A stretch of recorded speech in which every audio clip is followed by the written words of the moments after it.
पृथ्वीराज चौहान के बारे में कहा जाता है कि आप गुज्जर जाति या जनजाति कह लें, उससे थे।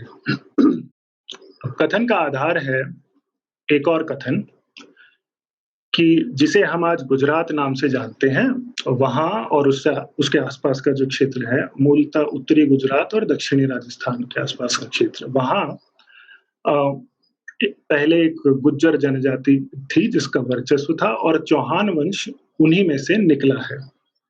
जी, तो इस विवाद को सुलझाने के लिए मुख्य बिंदु जो है,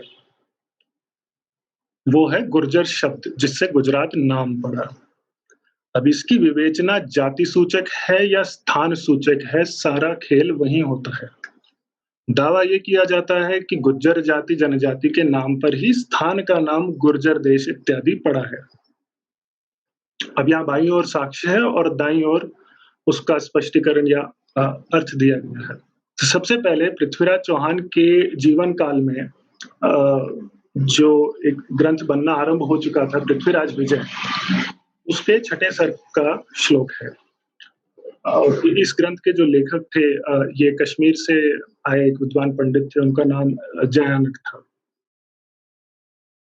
तो यहाँ पृथ्वीराज के जो पूर्वज थे अर्णोराज चौहान, उनकी दोनों पत्नियों की चर्चा हो रही है और जयानक जी लिखते हैं कि उनकी दोनों पत्नियां जो है वो किन भौगोलिक क्षेत्रों से थी। एक पत्नी को वो मरुभूमि से आई बताते हैं। ये जो अवीची भाग नामो मरुभूमि नामा लिखा है, अवीची से अर्थ है जो जल की लहरों से रहित जो क्षेत्र होता है। तो एक पत्नी उनकी मरुभूमि से आई है, basically the Thar desert area, western Rajasthan. दूसरी पत्नी वो गुर्जर भूमि से आई बताते हैं। तो आपको इतना तो समझ आएगा कि यहाँ गुर्जर भूमि एक भूभाग को कहा गया है, ठीक वैसे ही जैसे मरुभूमि कहा गया है एक ज्योग्राफिकल एरिया को, उसी प्रकार एक और ज्योग्राफिकल एरिया को गुर्जर भूमि कहा गया है।